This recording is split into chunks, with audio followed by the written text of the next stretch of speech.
My name's Jen. A woman with quite a number of years in recovery, and I also have a son who came home to live with me about 6 years ago after struggling with some mental health issues.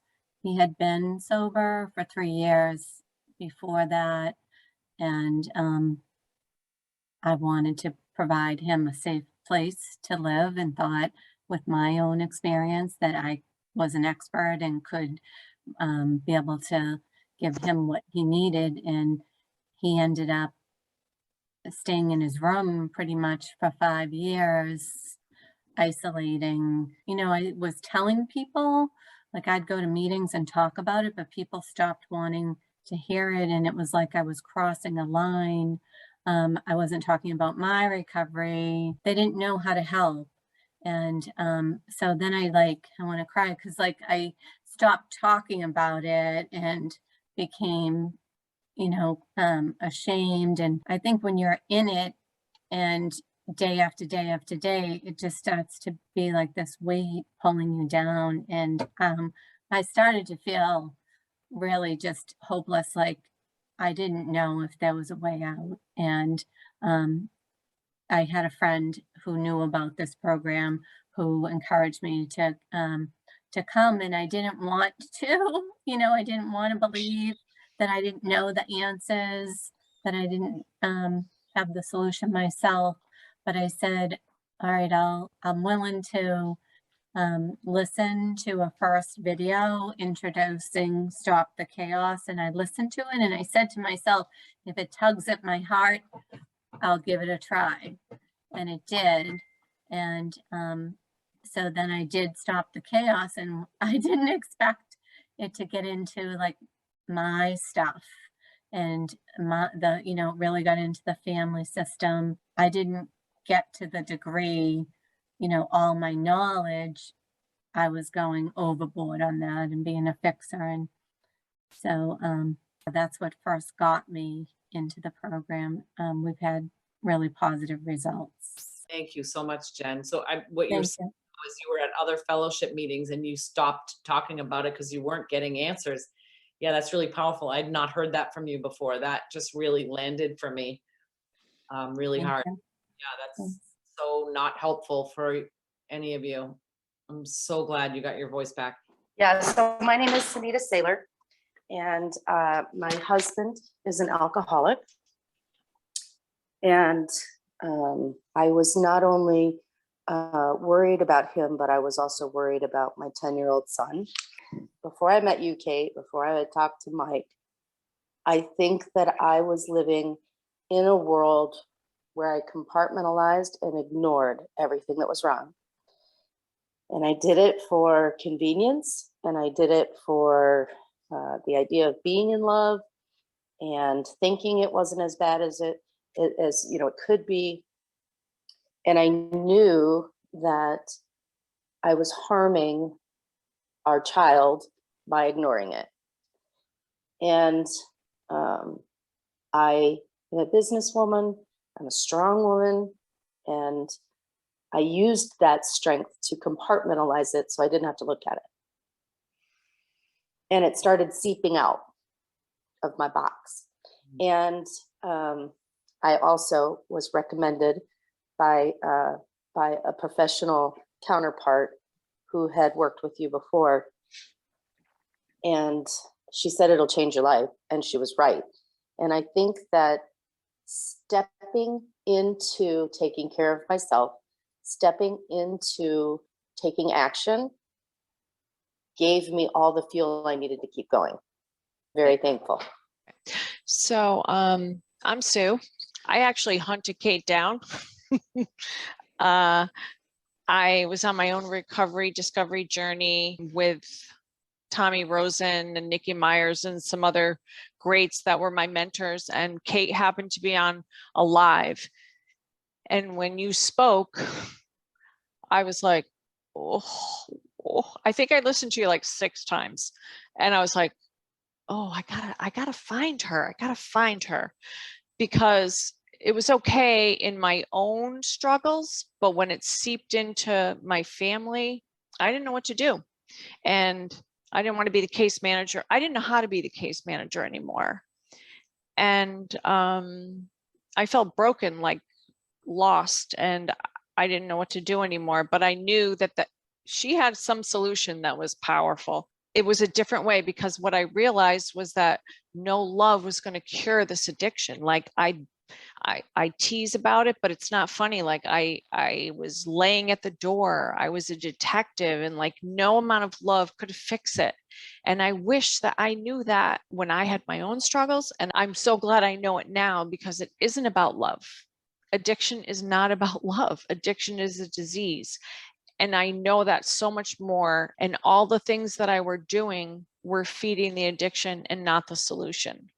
And so being in your course, I probably could take it every week to remind me. I've been a proud Al-Anon member for 12 years and in my own recovery for about 17, but this course is so cut and dry. Like, it gives you so many tools of what to say and really how to find joy in the midst of grief, no matter what is going on, but also it spills off into every area of my own life now, and just how to show up. And I'm just glad that I have a community to turn to, and there's some amazing people in this community that show up for me, which is part of the beauty. It's not just Kate. It's all of everyone else here that you can call. And I've had groups and buddies, and it's what matters. It's what matters.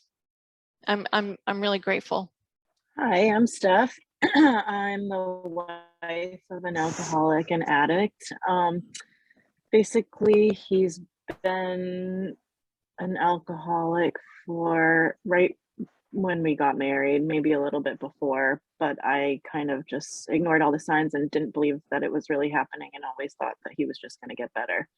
And I spent so many years just not talking about it, not telling my friends, just trying to hiding it from my family, trying to hide it from his family, making excuses. And the way that I met Kate was my mom ended up starting to talk about it with her friends, and her friend had gone through Kate's program and recommended it.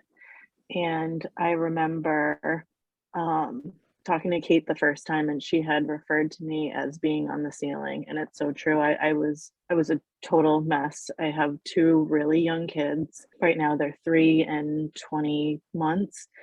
And I didn't know what to do anymore. I feel like when Natalie was born, my youngest, she wasn't planned, but when she was born, I realized I couldn't keep doing this. It was kind of like a breaking point for me. Like, I can't handle 2 kids by myself and be taking care of him also. And then around that time, he got a diagnosis for AVN that had to do with his drinking. And I was like, wow, that's way worse than I ever imagined. So I was just a total mess. I was having horrible anxiety, breaking out into rashes. I just didn't know what to do anymore. I tried everything. I tried getting him on medication. I tried yelling. I tried being nice. I tried begging. I mean, literally anything that I could think of, and nothing was working. I didn't know how to have conversations with him. I didn't know what to do at all. And, tipping point, it saved my life. I still sometimes don't know what to do, but I at least have people that I can reach out to 24/7. The Facebook group, my buddy, Mike, Kate, and like, I always have a solution. I've grown so much as a person, and I had tried Al-Anon before, but I felt like it was just about detachment, and I felt like it was not to help my loved one. It was just like trying to get me to leave him. That's just, I know that's not how it is, but that's how it felt. And I felt like Kate's program was the only one that was different, that was going to help me and help him. And Kate has always said, even if it doesn't work out between the two, this will still help you. And it does. It's really, I'm just a different person now. It's helped me in so many ways with my life. So. Hi, I'm Mo. I'm the mother of 34-year-old daughter who almost 2 years ago. It'll be 2 years this August. Got a horrible DUI. I knew that she had drinking problems. I was ignorant and worried all the time, but didn't face it. Well, we faced it when she got her DUI. Thank God nobody got hurt. So we had a so-called family intervention, and we knew that, she was going to have to go into treatment. We told her that. I thought, okay, there's the solution, treatment. So she got into a quick one for detox, which was only 12 days. And they said she's a very, very sick girl. They did blood work on her. She was severely anemic, beyond anemic, malnutrition. It's like very sick girl. So she came out of that. She relapsed. Said, oh no, we got to get her into another rehab. So we got her into a 30-day rehab. She did that. She came out. She relapsed. And then I'm thinking, I got to do something for myself because I'm going crazy. I was so naive. Here I am, a nurse, dealing with people's lives all the time. But I couldn't even do it with my own life. So I thought, well, my decision-making is out the window. So I need help. So I contacted 3 addiction specialists before I spoke to Kate. And they gave me some insight and some good stuff, but I'm like still reeling, free falling, panic, not grounded at all, and afraid. And I talked to Kate, got her name from a relative, and Kate helped with a family member in their recovery. So talked to Kate, and it was like, instant. I felt like I was talking to somebody who could really relate to me and wasn't just being a professional. She was professional, but there was a lot of wisdom and reality, practical. Well, I decided to go with another family program, which was out of North Carolina. And I did that for a while every week. And then I'm reading books, and I went to Al-Anon, and it wasn't enough. And so I talked to Kate again, and I got into Stop the Chaos, and that turned me around. And I was able to feel more equilibrium. I would say that as a mother, because I kept saying to myself, and sometimes I still say it to myself, I don't know how to be a mother to an alcoholic. Being a mother, it's almost like a mother is a codependent on their kid. But that's not a healthy relationship, especially for an alcoholic. And that's what I learned. I learned my boundaries with Kate. I learned to stay in my own lane. And with Mike and Earl Hightower and the other experts, and then just from this group alone, I've learned from each and every one of you. It's giving me a compass in my life, and I have room to grow. And I know I need to grow, but I'm not panicked.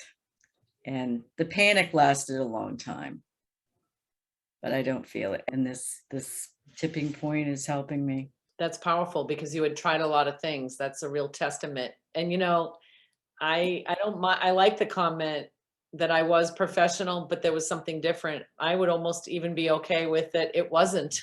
It's non-clinical here. And when you described the clinical, other people being professional, I know what you mean. There's this plainness of, it feels limited to me. I worked as a case manager in a detox, and people were very scripted. It's like the image I get, or the feeling I have, is like, you got to go in. We can't just stand back and I don't know. It's like too serious and too important. Yeah. So when I was listening to you, I was like, yeah, you tried something else, and then you came here because you wanted to fight to get the groundedness. So I met Kate in September of 2019. And I knew at the time that I needed help.